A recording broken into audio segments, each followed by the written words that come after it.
Fanya hukumu juu ya miungu yote ya Misri. Mimi Bwana. Natosha. Baba, libariki neno lako, litakase tena. Mungu, tuponye watoto wako, tudumie usiku wa leo, tuguse na kupitia nguvu kupitia mkono wako ulio ndani, mkono wa uwezo na mamlaka na Mungu shemele. Asante Mungu, naenda kutudumia usiku wa leo. Naenda kutembea katikati yetu Baba. Basi kupitia Pasaka hii tena, katutie nguvu nyingine tena ya kusonga mbele mpaka mwakani tena. Mungu katulinde na mambo mbalimbali. Kwa pamoja nasi Mungu, kwa mkono wako ulio ndani na uwezo na mamlaka. Asante Mungu, naenda kunitumia mtumishi wako. Kunena uwezo wako na nguvu, kutusaidia sisi Mungu na kutimiza mapenzi yako. Basi libariki neno lako, livuvie, achia upako na mamlaka ya mtumishi wako ya kusema neno lako. Katika jina la Yesu naomba na kushukuru. Sema amen. Amen. Bwana Yesu asifiwe sana. Nataka tukazungumzie mkesha wa Pasaka. Mkesha wa Pasaka. Kwa nini tunakesha usiku katika mkesha wa Pasaka? Kwa nini uko hapa wakati huu wa usiku? Wengine wanafikiri tu mkesha wa Pasaka ni mtoko fulani wa kutoka out. Kuna maana kubwa katika mkesha huu wa Pasaka. Katika mkesha wa Pasaka ni mkesha mama wa mikesha yote, ni mkesha mkubwa wa mikesha yote. Hakuna mkesha wenye nguvu kama mkesha wa Pasaka. Mkesha wa Pasaka ndio wenyewe, mkesha wa Pasaka ndio mahali pake, mkesha wa Pasaka ndio unatawala mikesha yote, kwa sababu mkesha wa Pasaka una maana maalum, una kusudi maalum. Kuna jambo lilifanyika, kuna muujiza ulifanyika wakati kama huo usiku, kuna muujiza ulifanyika. Ndio maana tunakusanyika wakati huo usiku. Hatukusanyiki tu kama kimazoea, na kama unakusanyika katika mambo ya ibada za kiroho kwa mazoea, utakuwa unaingia kwenye ibada na kutoka hujapata chochote. Lakini ukiingia katika ibada za Mungu, katika sherehe mbalimbali, kwa kumgusa Mungu na kumwelekea Mungu na kufahamu maana, utaingia ndani ya kusanyiko takatifu, utatoka na kitu cha kukusaidia. Naweza ukatoka na uponyaji, naweza ukatoka na silaha za Bwana, naweza ukatoka na baraka za Bwana, naweza ukatoka umevaa nguvu za kumlipua shetani na kuzipinga na kazi zake zote, kwa sababu katika ibada Mungu anaachilia neno lake kwenda kuponya watu na kugusa watu. Sema amen. Sema amen. Kwa mkesha wa Pasaka ndio mkesha mikubwa kuliko yote, kwa sababu tunaona katika mkesha kama huu kilitokea kitu. Kuna mambo Mungu alifanya wakati kama usiku huu. Ni mkesha ambao ulikuwa mkesha wa muujiza, wa kufanyika muujiza kutoka kwa Bwana. Bwana Yesu asifiwe sana. Ngoja nielezee kidogo habari ya Pasaka. Pasaka inaanzaje? Pasaka ina muda wake. Mkesha huu wa Pasaka unaenda tofauti na mikesha mingine, japo mkesha wa mwaka mpya si unaanzaga tarehe ngapi, unaanza saa ngapi, unamaliza saa ngapi? Kesha wa Christmas unaanza saa ngapi, unamaliza saa ngapi?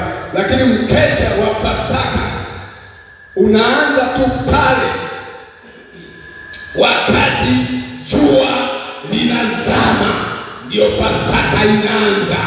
Wakati jua lilikuwa likizama, wakati jua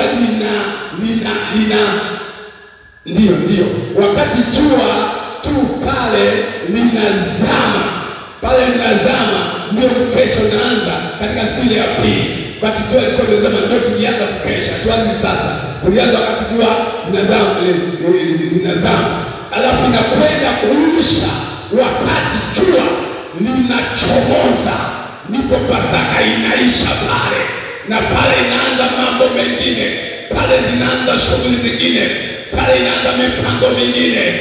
Kisha zama pale tulianza kuchomoza jua Yesu sio yule Yesu wa mchezo.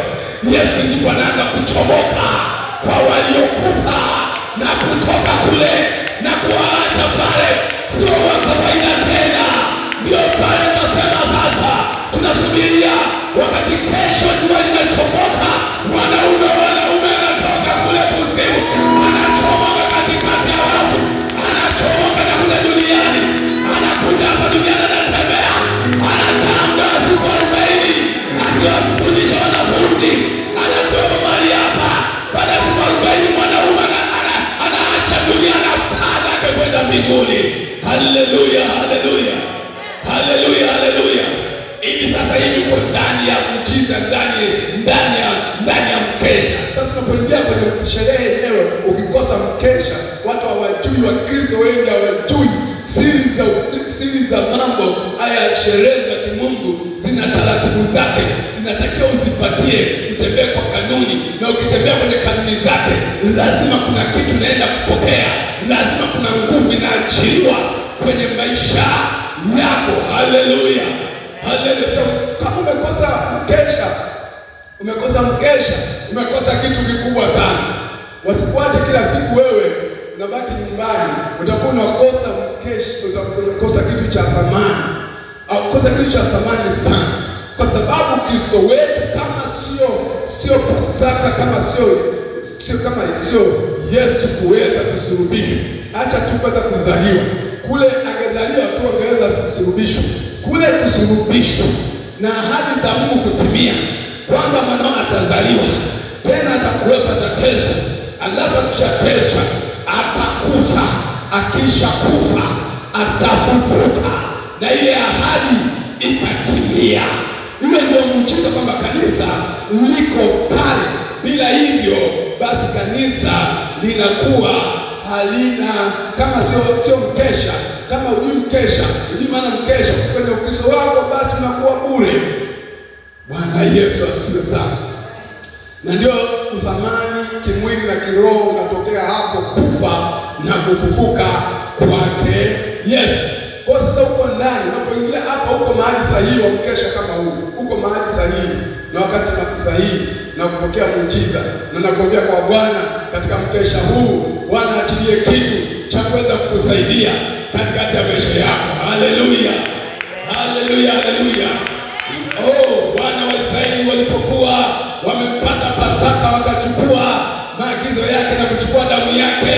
Walipochukua ile damu yake tu, ile Pasaka ya damu yake iliwaendesha katika maisha yao yote. Akawaambia kwamba wafanye kila mwaka, na ile kufanya kila mwaka maana yake ya kwamba kila mwaka watapewa nguvu, kila mwaka watapewa muujiza wa kutembea kutoka mwaka mpaka mwaka kwa Pasaka wako huyo ambao umepokea. Na Yesu aliagiza kila mwaka, na ninataka kwa Bwana kila Pasaka yako na mkesha wako wote, Bwana kupe nguvu mwaka hata mwaka, muujiza itokee kila mwaka, utokee muujiza kusaidia. Haleluya, Bwana Yesu asifiwe sana. Pasaka ilifanyika usiku. Pasaka ilifanyika usiku, ndio kiini mwanzo wa Pasaka. Mungu akasema, jitwalie mwana-kondoo asiye na mawaa wa dume, asiye na mawaa utamchinja, na utachukua damu yake na utapaka katika milango, na kila atakayekuwa amepaka ile damu imepaka mlango haitapita mauti. Maana usiku ule wa mkesha, wakati ule wa mkesha, nitapita katikati ya kila nyumba usiku wa mkesha. Kama siku hii ya leo uko kwenye mkesha, Bwana anasema anapita usiku wa leo. Atapita kuhukumu wasiotaka damu yake, anapita kulinda wale walio na damu yake, anapita kuweka nguvu walio na damu yake, anapita mahali pale. Kwa hiyo wakafanya hivyo. Walipofanya hivyo, ndipo Mungu akaja ukesha, wakati wa mkesha wa usiku kama huu, ndipo aliwatendea muujiza wa kuwatoa wana wa Israeli kwenye utumwa wa mateso, kwenye utumwa wa Farao, wa kubeba mawe mazito, wa kuteswa, wa kupigwa, wa kudharauliwa. Ndipo Mungu akajitoa dhabihu yeye kwa sadaka yake, akapita kuenda kuwakomboa, kuenda kuwatoa kwenye mateso, kwenye vifungo na minyororo. Wakati wa usiku walitolewa wana wa Israeli. Ndio kwa nini kwa kukesha, tuko kukesha hapa, tumekuja kumshukuru Bwana kwa sababu usiku ule alipokuokoa alikutoa kwenye mateso na shida, kama aliwatoa wana wa Israeli kule Misri kwenye mateso wakati wa pigo la usiku. Bwana Yesu asifiwe sana. Nami nakuombea kwa Bwana achilie pigo la usiku wa leo na kukutoa kwenye mateso, kwenye magonjwa, kwenye majini, kwenye laana, kwenye giza. Achilie usiku kama wa leo. Wana wa Israeli walipopakwa damu ikawalinda, na Bwana akashuka kuwapigania, akawatoa, akawachomoa, wakaachana na mateso na shida zote. Na ninataka kwa Bwana usiku wa leo, Bwana kutoe kwenye gereza lolote, kama gereza la umasikini, gereza la magonjwa, gereza la mateso, gereza la laana. Leo Bwana apite usiku wa leo, apite usiku wa leo kukutakasa, apite usiku wa leo kukufungua juu ya vifungo vya wachawi, vifungo vya majini, vifungo vya masikini. Vitapasuka leo kwa mapigo ya malaika ya usiku wa leo, akakuondoe kwenye kifungo chochote walichokufunga wale wachawi. Bwana anapita, anakipasua kwa jina la Yesu. Sema amen. Haleluya, haleluya. Usifanye mchezo na Pasaka. Usifanye mchezo na Pasaka. Ni kitu kikubwa sana. Ni kitu kikubwa sana. Pita wakati huo, kaonekana mkono wa Bwana, kaonekana uwezo wa Bwana. Tunamwomba Bwana kama alipita kwa wana Israeli, aliwakomboa wakati huo, aliwasaidia wakati huo. Tunaomba nasi tusaidie. Kumbuka wakati wanawatoa, alianza kuwa pamoja nao, alianza kuishi pamoja nao, alikuwa anatembea pamoja nao. Maisha yao yakabadilika, tokea hapo yakabadilika. Bwana Yesu asifiwe sana. Bwana Yesu asifiwe. Haleluya. Damu ya Yesu na kifo cha Yesu kinasimama badala ya mwana kondoo yule. Kimekuja na sasa amechinjwa mwana kondoo ambaye ni Yesu, na anasema tuichukue damu yake. Tunaichukuaje damu yake? Tunaichukua damu ya Yesu kwa kumwamini Yesu. Kwa kumwamini Yesu tunayo hiyo damu, na kama tunayo hiyo damu tuko pamoja na Bwana, na kama tuko pamoja na Bwana ndio maana ametutoa. Damu ya Yesu imetutoa kwenye utumwa wa shetani na giza, ametuchomoa huko, tuko pamoja naye. Wana wa Israeli walianza kutembea pamoja naye, walianza kusafiri pamoja naye, huko tukiwa na damu ya mwana kondoo. Na sisi tunasafiri pamoja naye huko tukiwa na damu ya Yesu, huko tunatembea na damu ya Yesu. Na damu ya Yesu ilikuwa na nguvu, damu ya Yesu ilikuwa na uwezo, damu ya Yesu inatembea popote pote. Walikuwa pamoja naye, Bwana pamoja naye, ndio maana aliwasaidia. Walikutana matatizo magumu, walikutana na shida ngumu, walikutana na bahari, lakini vile ile nguvu ile ya mwana kondoo ilikuwa pamoja nao. Kila tatizo, kila vizuizi vilivyokuwa mbele kwa wana wa Israeli viliweza kushindwa. Kila uharibifu uliweza kushindwa kwa sababu chimbuko lake ni damu ya mwana kondoo. Damu ya mwana kondoo inamwita na Roho Mtakatifu ashuka katikati yetu, inaanza kutenda kazi na kufanya kazi. Ndivyo ilivyo hata wewe uliokolewa leo, una damu ya Yesu. Mungu yuko pamoja na wewe, anaishi pamoja na wewe, na kuombea kwa Bwana kila vizuizi vilivyo mbele yako kwenye maisha yako, kama vile alikuwa pamoja na wana wa Israeli, awe na wewe kwenye shida zote, kwenye vifungo vyote, kwenye majaribu yote, kwenye tabu zote, awe pamoja nao katikati ya bahari, kwenye njia, wakati wa uhitaji wa chakula. Bwana akakulishe, Bwana akakuponye, Bwana akutetee wakati maadui wakijipanga katika kwa njia saba. Maana Bwana atakuwa kazini kuanzia sasa. Mungu anahusika maisha yako yote, Bwana atahusika maisha yako yote, Bwana anahusika. Na kuombea kwa Bwana Mungu awe pamoja na wewe katika jambo lolote linalo mbele yako na shida zozote, katika jina la Yesu. Haleluya, haleluya, haleluya, haleluya, haleluya, haleluya. Hiyo ndio nguvu ya msalaba. Nguvu ya msalaba ni ukombozi, ni msaada kwetu. Kwa wengine ni upuzi, sisi ni nguvu na msaada wa kusonga mbele. Sema amen, sema amen. Yesu Kristo alisulubiwa pale msalabani. Aliposulubiwa ndipo kanisa ilizaliwa. Ndipo kanisa ilizaliwa, ilitengenezwa kwenye msalaba. Kanisa unaliona leo imetengenezwa pale msalabani, imelipiwa gharama pale msalabani. Ndio maana kanisa leo liko hapa. Bwana Yesu asifiwe sana. Bwana Yesu asifiwe sana. Haleluya. Pasaka, ukijua Pasaka, maana ya Pasaka itakutia nguvu, itakuwezesha. Ukijua Pasaka, huwezi kukosa Pasaka kusherehekea. Huwezi kukosa kuhudhuria ibada ya Pasaka. Lazima utahudhuria ukijua umuhimu, kwa sababu unajua kuna faida ndani ya hiyo Pasaka. Bwana Yesu asifiwe sana. Bwana Yesu akasulubiwa pale msalabani. Ikiwa jioni, ilikuwa jioni. Pasaka ndio inaanza jioni. Kwa wana wa Mungu jioni ilianza. Wana wa Israeli ilianza usiku saa 8. Kusoma 12:30 ngapi pale anasema Bwana alipita saa 8. Alipita saa 8. Wakati kama huo alikuwa anakula mwanakondoo. Ndio mwili wangu kuleni, ndio mwili wangu. Alikuwa anakunywa damu yake. Hii ndio damu divai, na kaa pale na shati. Baada ya hapo akapita sasa mwanaume kwanza kushughulika. Sasa wanafunzi wakati Yesu wakati Bwana Yesu amesulubiwa,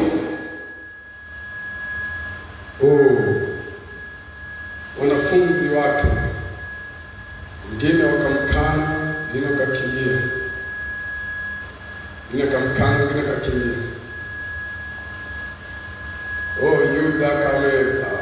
Yuda alichukua zile pesa. Sasa achukue pesa hizi, watamweza yule mjane yule hawezi.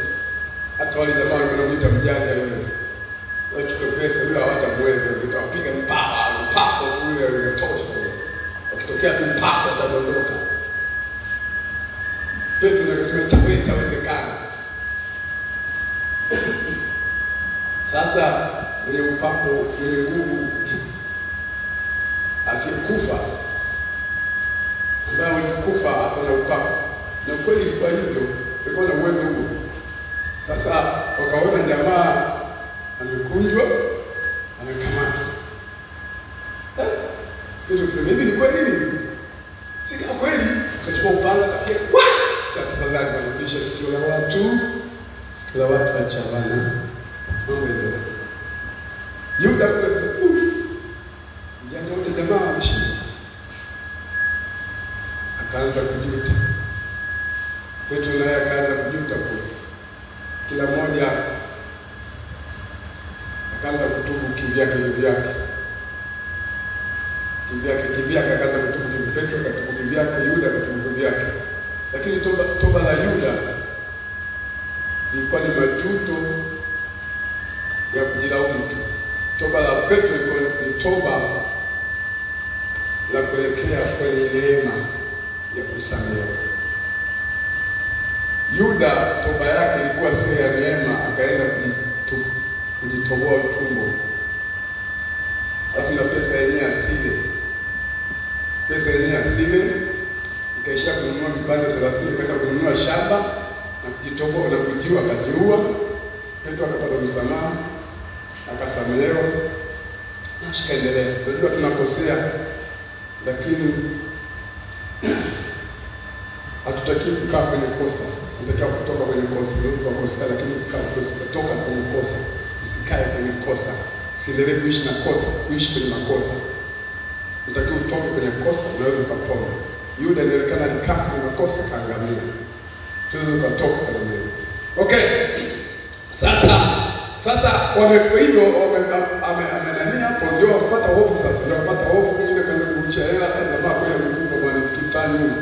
Kila mtu hawezi kufa bwana jamaa mimi sitaki bwana. Mimi sitaki nichukue hela zenu. Sasa bwana nimeshatoka. Hairudi tena. Sisi hatuchukui tena. Jamaa. Kwa hiyo baada hapo akachukuliwa akapigwa Bwana Yesu, kaingia kwenye mateso, kaingia kwenye shida, kaingia kwenye matatizo. Sasa wanafunzi wakakimbia. Wanafunzi wakakimbia, wakamwacha na mjaribu akaanza kutokea pale. Kwa hiyo ikawa ni shughuli. Piga pale na nini, sulubishwa, kamata pale, shika pale, kamata. Sasa wanafunzi walikata tamaa.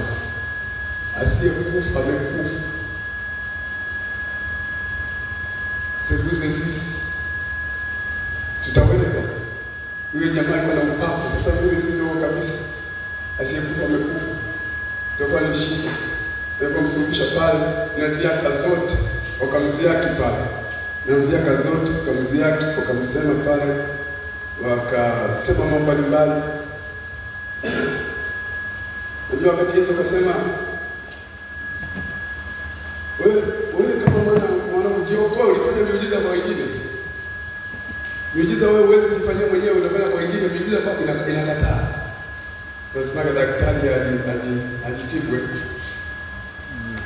Kwa hiyo akabaki pale anaangalia tu. Jitibu basi. Wakajimtizi yake wakaweka na mwanzi pale. Kwa hiyo mfalme sio mfalme, wanajifanya wanamkebei lakini kumbe ndio kweli wenyewe.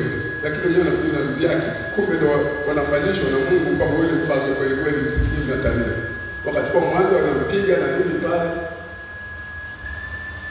Kwa hiyo Yesu hapa anaangalia, alikuwa na uwezo wa kujiponya. Alikuwa na uwezo wa kufanya muujiza, vidonda vikapotea. Alikuwa na uwezo wa kutoka pale. Kwanza tu wakati ameukamata kuna sehemu aliyopiga pao. Sema mtu nani? Kama ni piga pao akampa chini wapi? Vipi? Nyanyuka kwa mwendelea na kazi yenu. Asipo na akili wakaendelea tena kumkamata. Lakini ndio kuonyesha, alafu akamwambia Petro, unafikiri mimi ni mpango tu wa Mungu hivi? Si unajua labda hizo. Nafikiri mimi ningeita sasa hivi majeshi kutoka mbinguni hapa. Sasa hivi ingekuwa kaputi. Unajua siku moja wakati wanafufuka pale, tuzungumzia kesho. Wakati wanafufuka wote walilala kama mpigwa na nini, sindano ya usingizi, nusu kaputi au kaputi tuseme nusu. Unalala kabisa unatambui na unachukuliwa hivyo. Sasa ningewapiga nusu kaputi hao. Afu ningetoka. Ningeita majeshi, maelfu ya majeshi yangekuja hapa na shughulika. Usingefanya chochote. Kwa hiyo unajua kuna Mungu haelekezi kwa kufanya miujiza sahihi. Mungu anaponya anavyotaka, anafanya miujiza anavyotaka na kwa sababu anayotaka. Haamrishwi na watu. Haamrishwi na maadui kwamba fanya miujiza sasa hivi tuone. Mungu haendagi hivyo. Anafanya anavyotaka. Anaweza asikuponye, asifanye, lakini baadaye kule akafanya kubwa zaidi ya pale ambapo yupo. Sema amen. Amen. Unajua angejiponya pale msalabani. Angetoka pale msalabani. Akachomoka akatoka. Sasa mnanionaje? Mimi hapa mshangama vidonda na nini na misumari yao imeinuka inatinda, akachomoka. Sasa niko hapo, unasemaje sasa? Nimetoka pale. Nendeni mwenyewe msifanye nani pale. Wangesema na huyo hakufa, muongo. Tulikuwa tunasuluhisha, atupiga vizuri mkuki pale. Ubavu mmoja ulibaki, hapo misumari ilikuwa imepigwa pembeni. Hakufa. Yesu akasema nikauke kabisa. Nikate roho kabisa. Nikija kutoka hapo hakuna ubishi kwamba hakufa, tulipiga vibaya, mkaushe kabisa, nikate roho. Alafu nikitoka nikisema nimefufuka, mseme hakika amefufuka kweli, amepona. Haleluya. Kuna mambo mengine hayatokei sasa. Mungu anataka ikitokea sasa hata julikana vizuri, inasubiri tatizo likuwe, alafu akishuka akifanya katika ukubwa, alafu unasema hakika ni Bwana amefanya. Haleluya. Maana tumeondoa kwa sababu kidogo, kwa sababu nini? Kile imeshindikana, sema hakika Bwana amefanya. Bwana Yesu asifiwe sana. Haleluya. Unajua baada hapo wanafunzi wakakata tamaa, chukulia mwili kaenda huko, wakachukua jioni kufika mwili ukatupwa pale. Wanafunzi wakasema sasa amekufa ambaye ana uwezo na nini? Ndio wokovu wa watu ndio kaisha pale wengine. Sasa jambo nani Petro akasema sasa tutafute nyavu pale, tutakuwa na shida sasa. Mzee ameondoka. Tukavuage samaki kule na mashamba yetu hali. Kwa hiyo wanapiga hesabu ya mikakati mingine. Kwa hiyo wakati unajua Mungu Bwana akiwa kazini, Mungu anafanya kwa ratiba. Inawezekana kama Mungu amekuacha, kumbe Mungu hajakuacha. Mungu anaweza kukuacha. Bwana Yesu asifiwe sana. Unajua kama yosema kama Elia alitegemea amekufa, unajua wengine wanakufaga kabla. Yaani ndio kutegemea amekufa, kuna watu wanakufa. Wewe ukasikia sio hapo kule, ukasikia Nyerere amekufa na yeye akafa, na alikuwa anamsaidia. Kuna Goliath alikuwa akitokeza pale, watu wakitokea wakinania akisema, watu wote wananyamaza. Na Wafilisti wasema, na ukimpiga akisema kunipiga mimi umeipiga hivi. Na nikipiga mtu wenu na nyinyi nimewakomesha watu. Goliath akawa anatokea kila wakati. Sasa Goliath alipokuja akakutana na Daudi akatokea pale. Daudi akampiga Goliath. Alimpiga Goliath, ameshapigwa tu tayari. Watu walianza kufa, wengine kuzimia kiholo, wengine amepigwa wengine anakufa, wengine anakimbizana na nguvu, anavamia kwenye nini. Kuna mtu anasema nimekufa wakati hajafa. Anaona kama ameshakufa, kumbe bado yuko hai. Na wanalio wale wanaanza kufuatilia, kukimbia, na kweli kwa sababu Goliath Mungu wao ameshindwa, walikuwa wameshindwa, walipigwa, waliangamizwa. Kwa hiyo wanafunzi na wenyewe wakachukulia kitu kama hicho. Bwana Yesu asifiwe sana. Haleluya. Wakafikiri Yesu ni sawa na kina Goliath. Yesu ni sawa na vitu vingine. Lakini kumbe Yesu tofauti nao wengine, na mapito ya Yesu na mapito ya watu wengine ni tofauti. Mapito yake ni tofauti. Naomba nisomee Zaburi 30. Zaburi 30. Zaburi 30. Tukisoma yote tu pale itakuwa vizuri zaidi. Somea pale. Soma Zaburi 30. Mstari wa kwanza. Mstari wa kwanza. Amen. Amina. Bwana, nitakutukuza kwa maana umeniinua, wala hukuwafurahisha adui zangu juu yangu. Bwana, umeniinua kwa sababu kuwafurahisha adui zangu juu yangu, ndio. Mstari wa pili. Soma haraka. Bwana Mungu wangu, nalikulilia ukaniponya. Nikakulilia ukaniponya, ndio. Umeniinua nafsi yangu. Bwana, kutoka kuzimu umenihuisha na kunitoa miongoni mwa washukao shimoni. Akafufuka hapo siku ya tatu, amefufuka, ndio. Mwimbieni Bwana zaburi, enyi wateua wake, na kufanya shukrani kwa kumbukumbu la utakatifu wake. Ndio. Maana ghadhabu yake ni za kitambo kidogo. Ghadhabu yake ni ya kitambo kidogo. Ghadhabu yake katika radhi yake mna uhai. Katika radhi yake kuna uhai. Katika radhi, katika kifo, katika kuna uhai. Huenda kilio huja kukaa usiku, lakini asubuhi huwa furaha. Nami nalipofanikiwa nalisema, sitaondoshwa milele. Bwana, kwa urithi kwa radhi yako, wewe ulioamrisha mlima wangu, ulioficha uso wako, nami nikafadhaika. Bwana, nalikulilia wewe, naam, kwa kuwa naliomba dua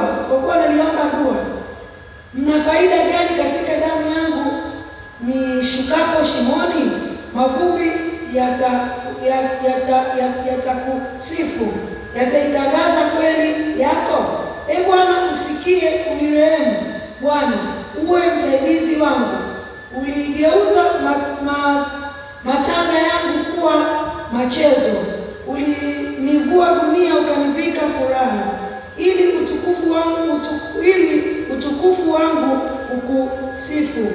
Wala usinyamaze, Bwana Mungu wangu, nitakushukuru milele. Bwana Yesu asifiwe sana. Pige makofi katika hili. Hii zaburi ndio ile Bwana Yesu. Kifo cha Bwana Yesu na dharau za kudharauliwa na mateso na mapigo na kifo, razi yake kuna baraka, kuna uzima. Alibadilisha matanga kuwa machezo. Haleluya.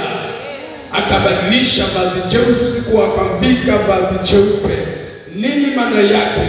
Iki kifo sio kifo cha kawaida sawa na vifo vingine.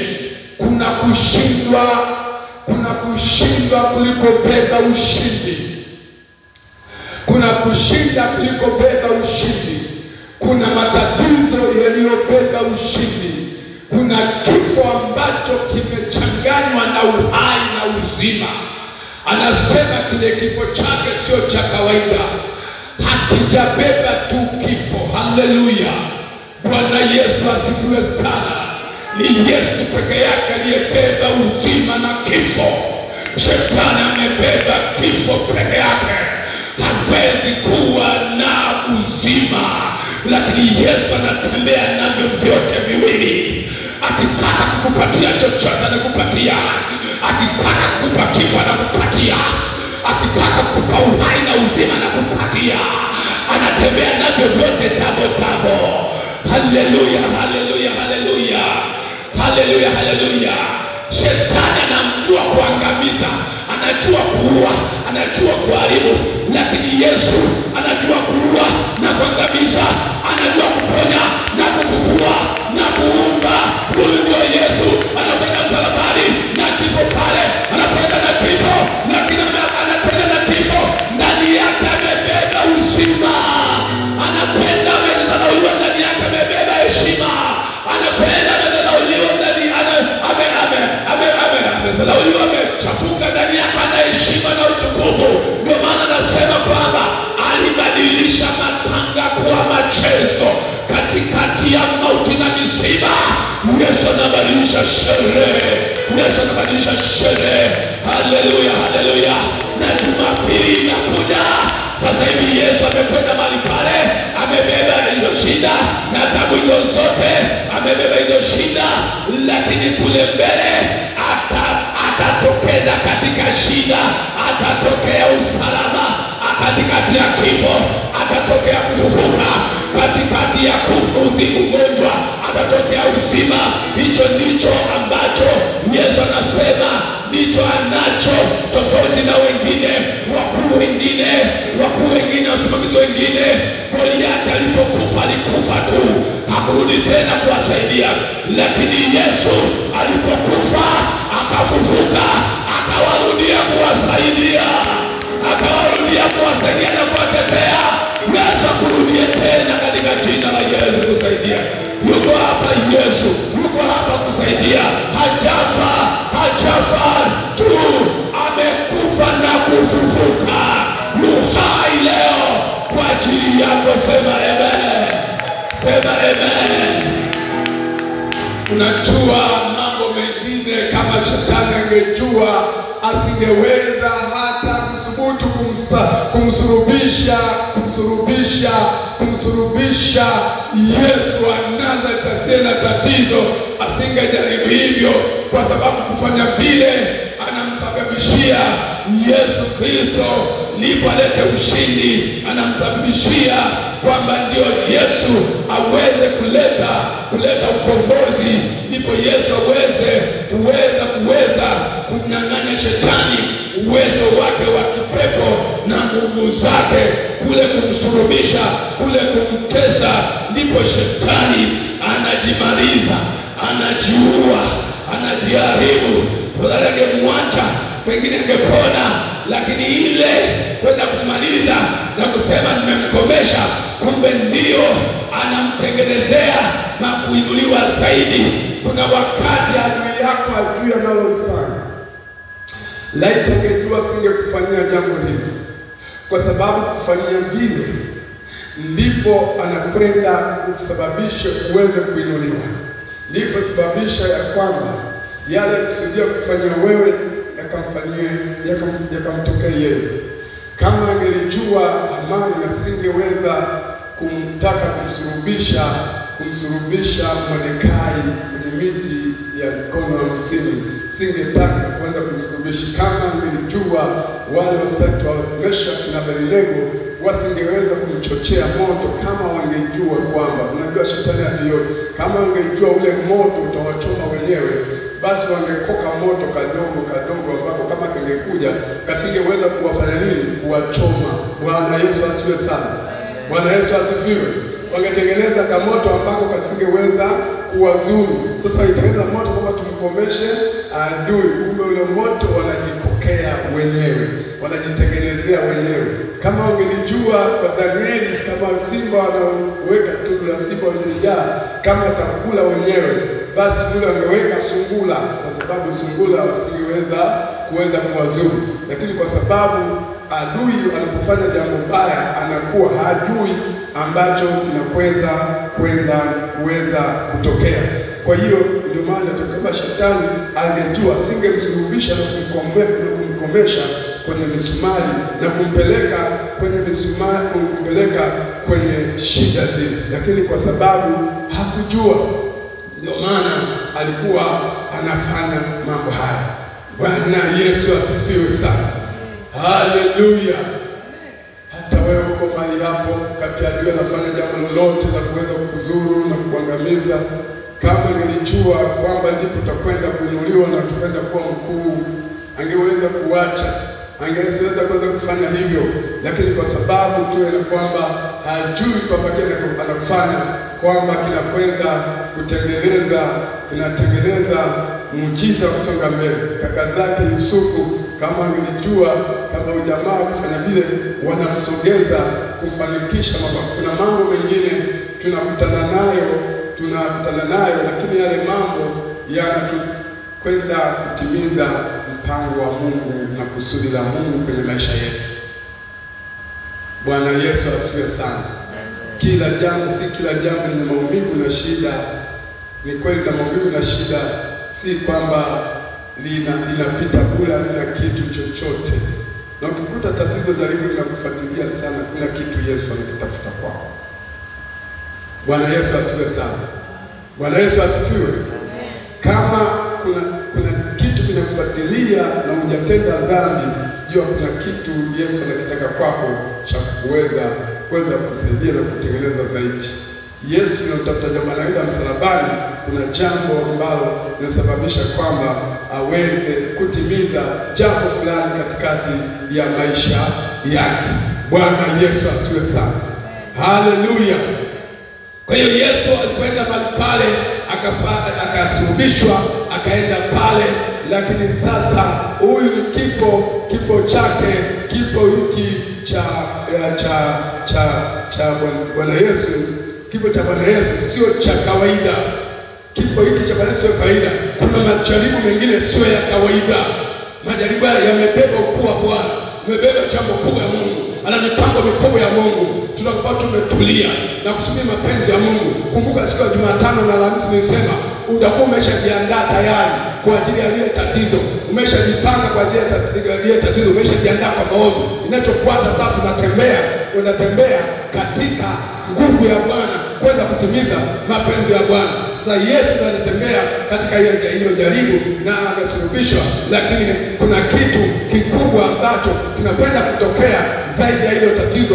Katikati ya shida kuna kitu cha Mungu, katikati ya mateso kuna kitu cha Mungu ambacho kipo katikati pale, na anasimama pale, na aliposimama pale akasulubisha jioni hiyo. Hivyo hiyo jioni akasulubishwa kama ilivyo. Jua kitokea kitu gani? Ndio pale kukawa kimya. Unajua huku Getsemani siku ya Jumatano, Alhamisi na Ijumaa, vurugu bongo, ulisema tajenga hekalu kwa siku 3, sisi tutafanya nini? Vurugu, ngumi, nini, mnakwenda, ndio unajaribu napitia hiyo. Ndio unapambana Alhamisi yako hiyo, Ijumaa yako hiyo. Pambana, fika Jumamosi kimya. Wakati kimya. Wanasubiria kimya. Ndio hiyo tayari sasa kimya hiyo Pasaka hiyo kawa kimya, wanafunzi kimya, wanapita kwa mbali kwa na ukimya, na wale waliomsubisha kwenye kimya, alafu na wao wafuasi wake kimya, kwa kana kwa utulivu fulani, kwa ukimya fulani. Imetokea jambo moja kubwa la kimaajabu. Sasa huyo mjanja alisema atafufuka siku ya 3. Wanafunzi, atafufuka kweli? Mkalinde na kaburi vile. Wasija kamwimba. Kwa kawa na kimya. Wakawa kumetulia kimya. Kwa mbali. Sasa siku ya 3, siku ya 2 kimya. Kwa mliangalia pale, uvile kwa mbali, wanawake, ndio sasa tutaendelea hiyo kesho. Ndio shangaa sasa wakaenda alfajiri na mapema, Pasaka imekwisha, jua linaanza kuchomoka, wanakwenda kule, ndio wakakuta hizo habari. Sasa wanawake ndio wa kwanza kwenda kule, wakapata habari, wakakutana sasa na malaika. Akabali pale kwamba mnamtafuta nani? Mnamtafuta nani? Na kule waliahidiwa atafufuka. Atafufuka. Bwana Yesu asifiwe sana. Bwana Yesu asifiwe. Sema atafufuka. Hiyo ahadi ya Mungu. Inawezekana uko hapa uliahidiwa na Mungu na ahadi za kwenye Biblia nyingi kwamba Mungu atatenda, Mungu atafanya. Umepitia majaribu magumu, hali ni ngumu, hakuna chochote, hakuna msaada, umepita kwa msalaba na umeachwa, uko wakati mgumu, lakini Mungu amekuahidi kwamba nitakutoa kwenye shida hiyo. Sasa uko katika kipindi hicho, nazo habari njema, endelea kusubiri. Kama amesema atafufuka au amesema atakujibu, atakurudia tena, atakutokezea tena, atakusaidia tena, atakuja tena. Kama alisema Yesu sio muongo, sio mwanadamu ajute, atasema nilikosea. Kama alisema atakuponya, atakuponya. Sema atakubariki, atakubariki. Sema amen. Sema amen. Wanafunzi wako wakaenda pale, walipoenda wakasema mnamtafuta nani? Hayupo hapa. Hayupo hapa. Nendeni Galilaya. Hapa hayupo tena. Amefufuka kama alivyowaahidi kwamba nitatoka kwa wafu. Imekuwa hivyo, ametoka kweli. Amefufuka kweli. Nenda Galilaya. Haleluya. Haleluya. Bwana wetu wewe na msiko tudanganye kweli. Nenda mtampalia kwa mendeni kule. Bwana Yesu asifiwe sana. Pasaka ni mkesha, Pasaka imeisha, Pasaka imeisha pale. Bwana Yesu asifiwe sana. Haleluya. Haleluya. Pigie Bwana makofi. Haleluya. Yesu amefufuka. Haleluya. Haleluya. Haleluya. Kuanzia saa 12 tutawahi hapa, jua linatokoza, tutakuja kuangalia hapa muujiza wako umefanyika. Muujiza wako umefanyika. Saa 12 jua linapotoka, tutakuja kuangalia Yesu amefufuka. Haleluya. Haleluya. Unajua saa 12 hapo ndio hivi. Siku ile muujiza wako unatokea ndio saa 12. Sifikiri saa 12 tu hii. Ingaketi. Ile siku Mungu anajibu muujiza wako ndio saa 12 yako ya kwako imetokea. Sasa kesho sisi kwa kuadhimisha katika mwili tutakuja hapa asubuhi tuangalia amefufuka kweli, ametokea kweli, na tutakutana na yeye kwenye ibada kesho. Usikose kwenye ibada. Haleluya. Na Jumatatu tutakuwa hapa kuanzia kesho na Jumatatu. Yesu amefufuka, ni kuselebuka na kuselebrate na kuinua Bwana na kukuza Bwana maana amefufuka, ni kuonyesha makofi na kuonyesha ni kugonga na Bwana Yesu kama haleluya, Bwana anatokea na hai na juu. Ni kuruka kuanzia hapa, kuanzia asubuhi kesho kule tutaruka mbele za